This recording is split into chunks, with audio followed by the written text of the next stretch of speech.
Good morning, all of you. Yesterday, I told you about MySQL functions. We have talked about MySQL classification of SQL statements. In this, I told you DDL, DML, and TCL. Okay.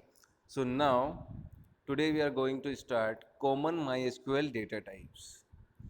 मैंने आपको कल एक चीज़ बताई थी कि जब हम database create करते हैं तो हमें पहले उसकी डिफ़ाइन करना होता है कि हम उस डेटाबेस में किस टाइप का डेटा एंटर करना चाहते हैं, स्टोर करना चाहते हैं, है ना। तो हमें हर एक कॉलम के लिए, हर एक फील्ड के लिए डेटा टाइप्स को डिफ़ाइन करना होता है। लाइक आप अगर स्टूडेंट के नेम, स्टूडेंट का रोल नंबर, स्टूडेंट का एड्रेस, स्टूडेंट का मोबाइल नंबर, स्टूडेंट का ईमेल एड्रेस, ये 5 कॉलम्स आप एक अपने डेटाबेस में क्रिएट करना चाहते हैं टेबल में। तो what should you do? You must define the data types. जिस टाइप का डेटा आपको एंटर करना है उसी टाइप के डेटा टाइप को यहाँ पर डिफाइन करना होता है। ओके, सो यहाँ पर कुछ MySQL के डेटा टाइप्स हैं। सी हियर डेटा टाइप्स क्या होते हैं? Data types are means to identify the type of data and associated operations for handling it. A value data type associates a fixed set of properties with the value. Some commonly used data types of MySQL.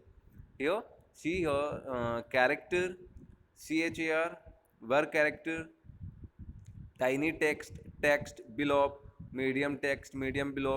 So these are the data types. Okay. इनकी length होती है, space जो होता है इनका string 0 to 255 character या bit इसमें enter हो सकते हैं। ओके, तो ये सारी इसकी रेंज दी हुई हैं। अब देखते हैं difference between character and word character. ये दो टाइप के डेटा टाइप्स हैं, इनमें डिफरेंस क्या होता है वो देख लीजिए। कैरेक्टर में आप इंटीजर टाइप का डेटा यूज़ कर रहे हैं और वर कैरेक्टर में बिग इंटीजर। ठीक है, अब इनकी जो स्पेस है वो भी यहाँ पर दी हुई है। मैं आपको इसमें मेन डिफरेंस बताता हूँ कि इसमें एक्चुअली में डिफरेंस है क्या। The difference between character and word character is that of fix length and variable length. अगर हम कैरेक्टर डेटा टाइप यूज़ कर रहे हैं तो वो एक टाइप की फिक्स लेंथ होगी, और उस कैरेक्टर में अगर आप एन डिफाइन कर रहे हैं, एन इन द सेंस कि आप उसमें n number of character use करना चाहते हैं, तो आप उसमें कैरेक्टर एन हम ब्रैकेट में यूज़ करते हैं। इससे क्या हो रहा कि आपकी जो वैल्यूज़ हैं, अगर वो एन नंबर है यानी आप कितने भी नंबर यूज़ कर सकते हैं, अगर उससे स्मॉल रहेगा या उससे शॉर्टर वैल्यू रहेगी वहाँ पर, तो व्हाट विल हैपन, वो ब्लैंक स्पेस में भी एन नंबर ही ऐड कर देगा। ठीक है, तो the size of value remains n bytes, यानी आपका जो स्पेस होगा वो ऑक्यूपाई हो जाएगा। अगर आप मान लीजिए उसको ब्लैंक छोड़ना चाहते हैं, आप नल वैल्यू वहाँ पर यूज़ कर रहे हैं, तो भी वो उसमें n number of bytes store करेगा, यानी मैक्सिमम वैल्यू वहाँ पर स्टोर हो जाएगी। दैट इज़ द रीज़न कि उसमें आपको एक इश्यूज़ रहता है कि एक अच्छा जो डेटाबेस होता है वो आप जो है उसमें मेमोरी को कम ऑक्यूपाई कराएं, यानी जितना ज़रूरत है उतनी ही मेमोरी हम वहाँ पर यूज़ करें। बट इसमें क्या होता है कि अगर आप एन नंबर ले रहे हैं और आपने उस कॉलम में वैल्यू एंटर नहीं की है, या आपने एक स्मॉलर वैल्यू वहाँ पर एंटर की है, शॉर्टर वैल्यू एंटर की है, तो आपका जो स्पेस है वो एन बाइट ही रहेगा, यानी वहाँ पर स्पेस ज़्यादा ही ऑक्यूपाई होगा। नेक्स्ट देखिए, वर्क कैरेक्टर में ऐसा नहीं है। वर्क कैरेक्टर में क्या हो रहा है कि इसमें भी सेम वही काम यूज़ हो रहा है कि भाई वेरिएबल लेंथ स्ट्रिंग की स्पेसिफाई हो रही है, और जो कॉलम नेम में डेटा टाइप्स में आप वर्क कैरेक्टर एन दे रहे हैं, तो वो क्या कर रहा है, maximum size value in this column can have is an bytes, यानी हम इसमें मैक्सिमम वैल्यू एंटर कर सकते हैं। बट अगर हम मैक्सिमम वैल्यू शॉर्टर है तो ये क्या करेगा, आपकी वैल्यू उतनी ही स्पेसिफाई करेगा जितनी वैल्यू आपने उस डेटा टाइप्स के अंदर, उस ब्लॉक के अंदर एंटर की है, उतना ही स्पेस ऑक्यूपाई करेगा। उसके अलावा अगर आपका मैक्सिमम लेंथ से डेटा ज़्यादा हो जाता है तो ये आपको एक एरर मैसेज शो करा देता है। तो ये दो टाइप के जो है डेटा टाइप्स हैं जो मोस्टली हम यूज़ करते हैं अगर हमें कैरेक्टर टाइप का डेटा या अल्फ़ाबेटिक टाइप का डेटा यहाँ पर हम एंटर कराना चाहते हैं। ठीक है, तो कैरेक्टर आपका जो है वो साइज में थोड़ा कम है, और जो वेर कैरेक्टर है वो साइज में स्पेस हमें ज़्यादा प्रोवाइड कराता है। तो ये दो टाइप के डेटा टाइप्स हैं। इनका आई थिंक सो कि आपका जो है डिफरेंस समझ में आ गया होगा दोनों का। अब देखते हैं हाउ कैन वी एक्सेस और डेटाबेस, है ना, डेटा का यूज़ कैसे करना है। डेटाबेस जो हम MySQL यूज़ करेंगे उसमें डेटाबेस किस टाइप से हम क्रिएट करेंगे, कैसे ऑलरेडी एग्जिस्टेड डेटाबेस को हम जो है यूज़ करेंगे, उसमें चेंजेस करेंगे। तो वो सारी चीज़ें अभी इसमें देखते हैं। सबसे पहला है accessing database in MySQL। So I told you कि SQL हमारे लिए क्यों ज़रूरी है। We can easily create database.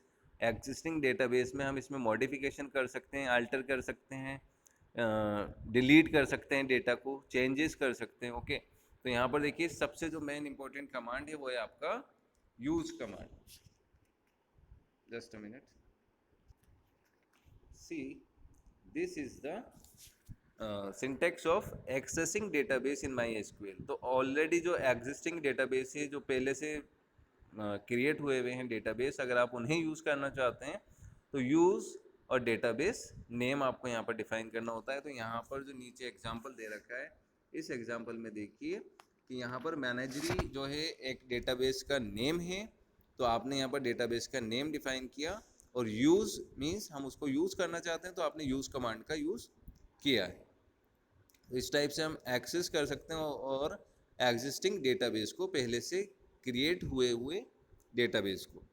अब देखिए यहाँ पर जब हम डेटाबेस यूज़ कर रहे हैं तो आप क्या कर सकते हैं, टेबल्स को क्रिएट करना होगा। डेटाबेस में हम क्या करते हैं, हमारे जितना भी डेटा है उसको टेबल फॉर्मेट में अरेंज करना होता है।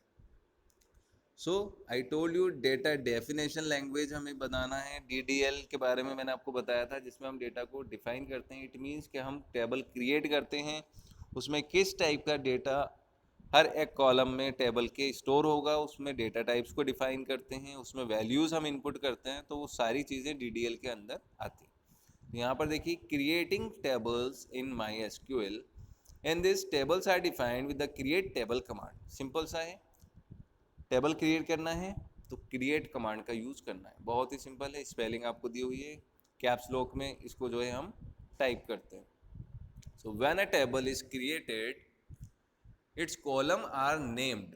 हम इसके कॉलम्स को नेम देते हैं, डेटा टाइप्स डिफाइन करते हैं, उसका साइज डिफाइन करते हैं। Okay, each table must have at least one column. हर एक टेबल में एक कॉलम तो होना ज़रूरी है। सी सिंटेक्स देखिए, क्रिएट टेबल, उसके बाद में हमें टेबल का नेम देना है कि भाई आप स्टूडेंट टेबल बना रहे हैं, एम्प्लॉय टेबल बना रहे हैं, कस्टमर टेबल बना रहे हैं, है ना, या टीचर्स टेबल बना रहे हैं, या जो है आपका किसी भी टाइप का जो भी आप टेबल क्रिएट करते हैं उस टेबल का नेम यहाँ पर हम डिफाइन कर सकते हैं। उसके बाद में कॉलम नेम देना होता है कि भाई आपकी टेबल में कितने कॉलम्स आएंगे। तो कॉलम नेम के साथ ही उसका डेटा टाइप्स डिफाइन करना है कि भाई हम इंटीजर में ले रहे हैं, वर्ग कैरेक्टर में ले रहे हैं, कैरेक्टर डेटा टाइप्स में ले रहे हैं। मैंने आपको अभी बताया ना पीछे, ये जो टेबल है इसमें से जो भी डेटा टाइप्स आप यूज़ करना चाहते हैं वो यहाँ पर आपको डिफाइन करना होते हैं। देन साइज डिफाइन करना है कि भाई आपके कैरेक्टर में आप n नंबर ऑफ साइज चाहते हैं, या आपकी कोई एक स्पेसिफिक लेंथ होती है। जैसे हम देखते हैं कि मोबाइल नंबर में 10 डिजिट्स आती है, ठीक है। तो मोस्टली हम इंडिया की बात करें तो इंडिया में 10 डिजिट्स का रेशो जो है बाय डिफ़ॉल्ट है, 10 नंबर्स उसमें रहते हैं। तो उन इंडियन मोबाइल नंबर जो हम कॉलम अगर यूज़ करते हैं तो हम वहाँ पर 10 डिजिट्स डिफाइन कर सकते हैं। तो 10 डिजिट्स ही डेटा वहाँ पर एंटर होगा। 10 डिजिट से ज़्यादा अगर साइज होगा तो वो वहाँ पर एरर शो कराएगा। ओके, तो देखिए अब इन्होंने क्या किया, यहाँ पर एक एम्प्लॉय नाम की टेबल क्रिएट करनी है हमें, और उसमें कोड, एम्प्लॉय नेम, एम्प्लॉय का जेंडर, ग्रेड एंड ग्रोस, ये सारी चीज़ें हमें बनानी है। ये टेबल हम कैसे क्रिएट करेंगे वो मैं आपको बताता हूँ। यहाँ पर देखिए एग्जांपल, सी क्रिएट टेबल, पहले हमने क्रिएट कमांड का यूज़ किया, उसके बाद में टेबल कीवर्ड, क्योंकि हम टेबल क्रिएट करना है तो create table. Employee is the table name, employee यहाँ पर टेबल नेम है। ओके, तो क्रिएट टेबल एम्प्लॉय, यहाँ पर एम्प्लॉय के प्लेस पे अगर हम स्टूडेंट टेबल बना रहे हैं, मार्क लिस्ट के लिए, मार्कशीट के लिए टेबल बना रहे हैं, या हमारे ट्रांसपोर्टेशन से रिलेटेड हो, कुछ भी जो भी आप नेम देना चाहते हैं वो यहाँ पर दे सकते हैं। लेकिन वो जो टेबल नेम आप डिफाइन कर रहे हैं वो आपको हमेशा याद रहना चाहिए, बिकॉज कि जिस टेबल को आपने नाम दिया है, जो नाम आपने उसे दिया है, बाद में अगर हम उसमें मॉडिफिकेशन करना है या चेंजेस करना है तो उसी टेबल में उसी टेबल का नेम आपको वहाँ पर डिफाइन करना होता है एसक्यूएल कमांड के अंदर। तो ये एक टाइप की एसक्यूएल कमांड है जिसमें हम क्या कमांड दे रहे हैं एसक्यूएल को कि भाई आप क्रिएट करिए एक टेबल एम्प्लॉय नेम से, और उसके अंदर आपको जो है कॉलम्स डिफाइन करने हैं। फर्स्ट कॉलम का नेम जो रहेगा वो है ई कोड, एम्प्लॉय कोड। अब एम्प्लॉय कोड हो, स्टूडेंट का रोल नंबर हो या कस्टमर आईडी हो, ये सारी जो चीज़ें होती हैं मोस्टली नंबर्स में होती हैं। तो इसलिए हमने यहाँ पर जो डेटा टाइप डिफाइन किया है वो इंटीजर टाइप का लिया है। यहाँ पर एम्प्लॉय नेम जो रहेगा आपका वो मोस्टली कैरेक्टर में रहेगा। Sex in the sense gender आपका जो रहेगा वो कैरेक्टर में रहेगा, तो यहाँ पर हम कैरेक्टर एम या एफ डिफाइन कर सकते हैं। तो एम और एफ में सिंगल वैल्यू इनफ है, इसलिए यहाँ पर हमने कैरेक्टर की जो साइज है वो 1 दिया है। एम्प्लॉय नेम 20 कैरेक्टर का हो सकता है, ओके, इससे ज़्यादा भी हो सकता है, तो आप 30 40 50 जितना भी चाहें यूज़ कर सकते हैं। ग्रेड जो रहेगा वो आपका 2 डिजिट्स में रहेगा, और ग्रोस जो रहेगा वो डेसिमल में रहेगा। अब डेसिमल और इंटीजर में क्या डिफरेंस है? इंटीजर में नॉर्मली हमारे 1 2 3 4 नॉर्मल नंबर आ जाते हैं, बट डेसिमल में जो रहता है हमारा क्या रहता है? Points. Decimal in the sense we already know decimal कि 4.6 हो तो आपको डेसिमल टाइप का डेटा रहना है। अगर इंटीजर होगा तो ये 46 वहाँ पर डिस्प्ले होगा, ठीक है। तो ये मेन डिफरेंस है। तो जो ग्रोस सैलरी या ग्रोस प्रॉफिट या कुछ भी रहता है वो आपका पॉइंट्स में आ सकता है, लाइक आपकी जो परसेंटेज होती है वो भी पॉइंट्स में आ जाती है। तो इन कंडीशन पे आप जो मार्कशीट का परसेंटेज हो या आपके ग्रोस हो या कमीशन हो, इस टाइप की जो टेबल्स होती हैं जैसे सैलरी होती है, तो इन सब में हम डेसिमल टाइप का डेटा टाइप यूज़ कर सकते हैं। तो यह इंटीजर यूज़ हो गया, कैरेक्टर एंड डेसिमल। इसके अलावा वेर कैरेक्टर भी हम यहाँ पर यूज़ कर सकते थे, एड्रेस वगैरह होता तो ओके। तो ये आपकी एक सिंपल सी एसक्यूएल कमांड हो गई that will create a table employee name, और उसके जो कॉलम्स होंगे वो इस टाइप की 5 कॉलम्स क्रिएट हो जाएंगे, और 5 जो कॉलम्स क्रिएट हो रहे हैं उसमें जो हमने डेटा टाइप डिफाइन करा है उसी टाइप का डेटा वहाँ पर हम एंटर कर सकते हैं। I think it is very easy for you create table. ये जो है नॉर्मली पूछा जाता है कि आपको जो है कमांड दी जाती हैं, एग्जाम में पूछ लिया जाता है कि आप एक टेबल क्रिएट करिए, इस टाइप से जो क्वेश्चन अभी मैंने आपको दिखाया ना। To create an employ table whose schema is as follows, कि आपको इस टाइप की यहाँ पर टेबल डिफाइन करनी है। तो ऐसे ही एग्जाम में भी पूछ लिया जाता है कि just define this kind of table, इसमें ये डेटा टाइप्स होने चाहिए, इतने कॉलम्स होने चाहिए, और आपको सिंपल से इसी तरीके से क्रिएट करना है। उसके बाद में डेटा को इंसर्ट किस टाइप से कर सकते हैं हम, ओके। अब भाई टेबल तो क्रिएट हो गई, अब टेबल क्रिएट होने के बाद में उसमें डेटा भी तो एंटर कराना है, हमें वैल्यूज़ भी तो चाहिए। तो जब डेटा एंटर कराना है तो वो किस टाइप से कराना है, उसके लिए हमें एक कमांड यूज़ करनी होती है, इंसर्ट इनटू। यहाँ पर जो दिया हुआ है इंसर्ट इनटू कमांड आपको यहाँ पर डिफाइन करी हुई है। अब इंसर्ट इनटू उसके बाद में टेबल नेम डिफाइन करना है और कॉलम लिस्ट, यानी आपको किस कॉलम में क्या क्या वैल्यूज़ डिफाइन करनी है वो आप यहाँ पर एंटर करते हैं। तो इंसर्ट कमांड का, इंसर्ट इनटू कमांड का यूज़ हम करते हैं टेबल में डेटा को एंटर करने के लिए। विदाउट दिस हम डेटा एंटर नहीं कर सकते। See, the rows are added to relations using insert command of SQL. In its simplest form, insert takes the following syntax: insert into table name, column list, values, किस किस type की values वहाँ पर enter करनी है। अब देखिए यहाँ पर ये सिंटेक्स हो गया इसका, और this one is the example. Insert into employ, हमने एम्प्लॉय टेबल क्रिएट की तो हम डेटा हमारा एम्प्लॉय टेबल में ही स्टोर कराएंगे। अब वैल्यूज आपको याद रहनी है कि मैंने किस टाइप की उसमें जो है कॉलम्स ऐड किए थे। एम्प्लॉय कोड था, एम्प्लॉय नेम था, ये सारी जितने भी कॉलम्स थे वो सारी चीज़ें यहाँ पर आपको उसी के अकॉर्डिंग वैल्यूज डिफाइन करनी होती है।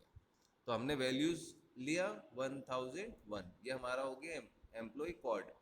Ravi is the employee name, M is the gender of employee male, and the grade हो गई उसकी E4, and उसका जो ग्रोथ था वो हो गया 4670, 4670.00। अब डेसिमल है तो इसमें यहाँ पर पॉइंट आ रहा है।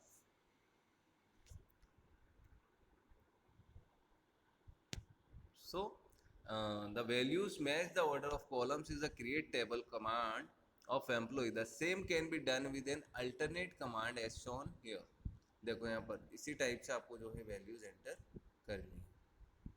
जिस टाइप के आपके कॉलम्स हैं उसी टाइप की वैल्यूज यहाँ पर स्टोर हो रही है। सीक्वेंस आपको याद रखना है, दैट इज वेरी इंपॉर्टेंट। अब अगर मान लीजिए आप किसी कॉलम में वैल्यूज एंटर करना नहीं चाहते हैं तो वो उसमें by default null value add कर देता है। Null value means blank value, तो वो ऑटोमेटिकली आपकी जो वैल्यूज रहेगी वो डिफ़ॉल्ट वैल्यू रहेगी, नल हो जाएगी वो, है ना। So insert statement only those columns can be omitted that have either default value defined और दे अलाउ नल वैल्यूज। तो आप नल वैल्यूज बाय डिफ़ॉल्ट वो ले लेगा अगर आप ब्लैंक छोड़ते हैं किसी कॉलम को, और अदरवाइज आप खुद डिफ़ॉल्ट वैल्यू वहाँ पर ऐड कर सकते हैं कि भाई अगर स्टूडेंट जैसे अटेंड किया एग्ज़ाम तो हम बोलते हैं भाई एब्सेंट परसेंट, तो हम वहाँ पर डिफ़ॉल्ट वैल्यू भी दे सकते हैं। अगर स्टूडेंट ने एग्ज़ाम अटेंड नहीं किया है तो जो है डिफ़ॉल्ट वैल्यू ए वहाँ पर कॉलम में आ जाएगी, तो वो नल वैल्यू वहाँ पर ऐड हो जाती है।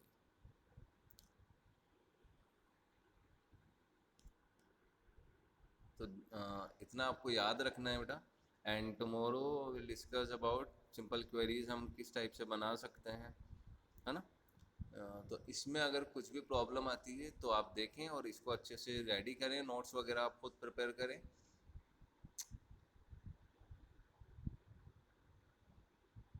Database is very important unit है आपका बेटा, तो इसको अच्छे से आप हर एक टॉपिक को क्लियरली अंडरस्टैंड करें एंड